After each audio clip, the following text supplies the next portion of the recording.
Os princípios iluministas colocando em ordem num caos, né? Então, quais são os princípios? Princípios que esses caras deixaram pra gente aprender, que a gente pode pegar. O primeiro grande princípio que você pode aplicar no teu aprendizado é o princípio...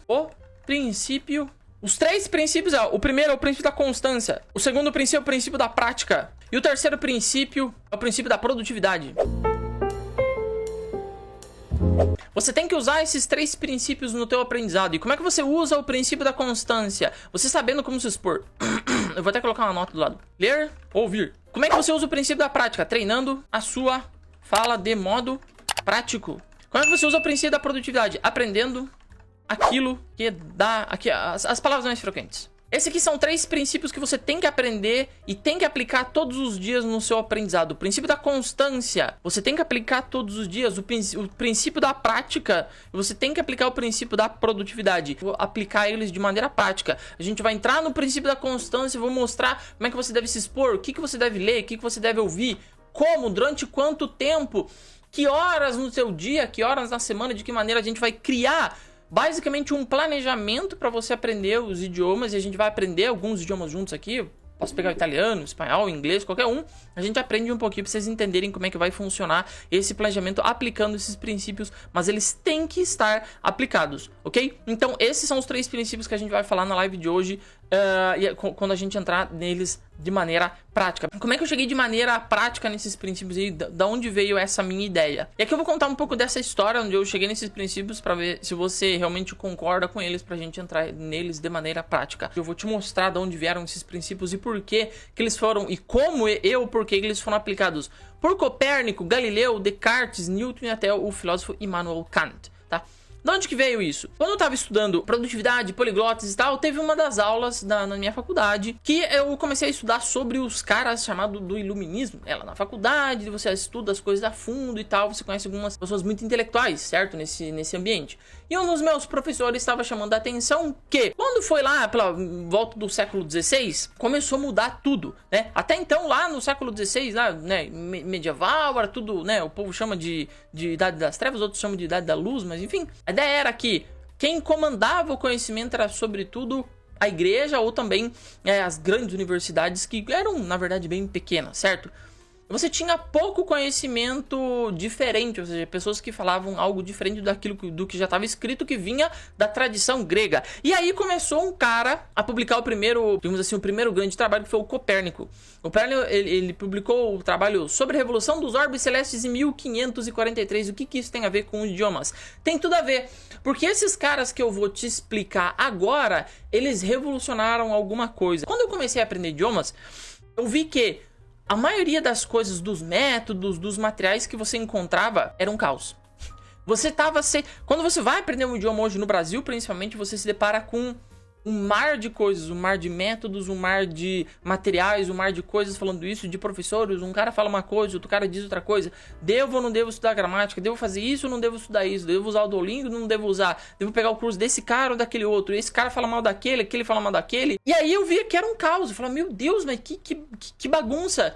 Eu preciso de alguma coisa que coloque ordem neste caos. E aí eu lembrei desses caras. Eu falei, cara, teve uns malucos que eles entenderam uma coisa que é como colocar ordem no caos. E a primeira pessoa que teve, né, que colocou, né, que rasgou tudo lá e colocou fogo no parquinho foi o Copérnico. O Copérnico foi o cara lá que inventou a ideia do heliocentrismo versus o geocentrismo, certo? Até então, pela concepção aristotélica, a Terra era o centro do universo, e daí o Copérnico vai lá e vai falar que, na verdade, não, a Terra gira em torno do céu, do Sol, e isso aí foi em 1543. E daí o bicho começou a pegar.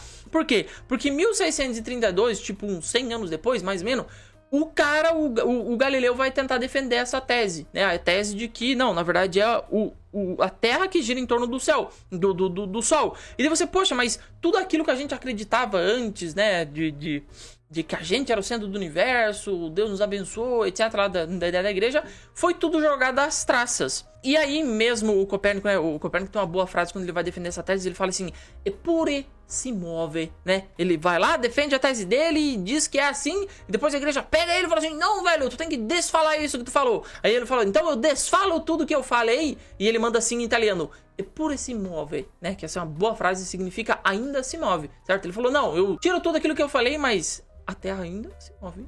né? Não interessa o que eu falei, a realidade é outra coisa. E por esse imóvel. Então, a ideia aí foi, o cara... E aí eu quero que você já pegue a ideia. O mundo tava um caos, o bicho tava pegando, os caras estavam duvidando de tudo.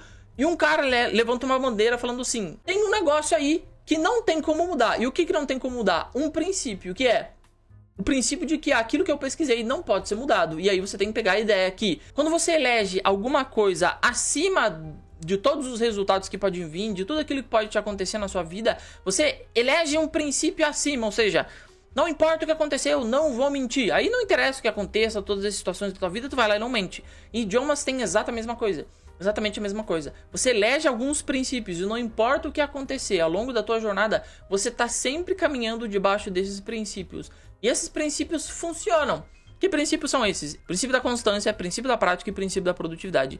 Tudo que você fizer que estiver debaixo do guarda-chuva desses princípios vai sempre funcionar pro teu aprendizado. E aí então o Galileu vai lá, defende a tese lá, depois ele desdefende, mas ele ainda manda um e por se move. O que aconteceu depois disso foi que veio um cara, 1644, alguns anos depois, e começou a defender algumas ideias ainda lá, o Descartes, ele começou a defender algumas ideias do seguinte. Ele falou, poxa, o que a gente pode dizer então, né? O cara disse que é uma coisa, outro disse que é outra, o terra, sol, não sei o que a gente pode ter certeza mesmo? E ele diz o seguinte, poxa, eu não posso confiar mais naquilo que eu estou vendo na minha frente. Por exemplo, eu vejo o sol, mas eu vejo a terra. Mas eu não sei se é o sol, a gente está rodando em volta do sol, e é o sol que está rodando em volta da gente. Ou seja, para ele a verdade não estaria no mundo, a verdade estaria dentro da gente. Daí ele vai inaugurar aquilo que ele chama de cogito ergo sum, certo? Penso, logo existo. O que eu penso, logo existo, que eu demorei para entender na faculdade? Basicamente ele falou o seguinte... Se tu pensa, tu existe. Tu pode até pensar errado, imaginar errado, pensar um monte de coisa que não tem nada a ver com o assunto. Mas a partir do momento que tu tá imaginando, tu existe. Daí ele falou, de novo, ele elegeu um princípio. Colocou isso lá em cima, ele falou assim, olha irmão, aqui na minha mão tem um princípio. Que princípio é esse? Não interessa o que tá acontecendo. O cara gira em torno daquele, eu giro em torno desse. Não tem esse negócio de gira-gira. Tem um negócio só que eu posso ter certeza. Se eu penso, eu existo. Porque se eu não existisse, eu não pensava. E aí ele falou que então vamos se agarrar a isso. E daí disso ele começou a criar outras coisas. Mas veja, ele amarrou tudo e colocou debaixo de um princípio. E tudo aquilo que ele construiu estava embaixo disso. De novo, um princípio salvando e colocando ordem no caos. Ou seja, não interessavam as bases, no que o povo estava pensando e filosofia disso. Ele elegeu um princípio, ele falou, não, eu vou debaixo disso aqui, não importa o que aconteça, é isso aí que vai acontecer. E aí, ele vai começar a inventar aquela ideia da subjetividade, né? O que a gente pode entender daquilo que os gregos deixaram pra gente, daquilo que a igreja está tentando ensinar. Vou inaugurar o conceito da tábula rasa, ou seja, a gente sempre tem que fazer experimentos para entender aquilo que a gente está aprendendo. Vai lá o Descartes e colocam os experimentos na fila, mostrando que a gente sempre deve provar aquilo que a gente tá tentando dizer, porque é através do experimento, né? Ele inaugura então a subjetividade, inaugura o espírito crítico, né? Duvidando de tudo, inaugura a ideia do espírito científico, né? De você sempre tem que testar as coisas. Por quê? Porque ele elegeu um princípio e, de novo, se você tem bons princípios, e esses são os bons princípios no aprendizado, se você tem bons princípios debaixo dele, você sempre anda, não importa o que aconteça.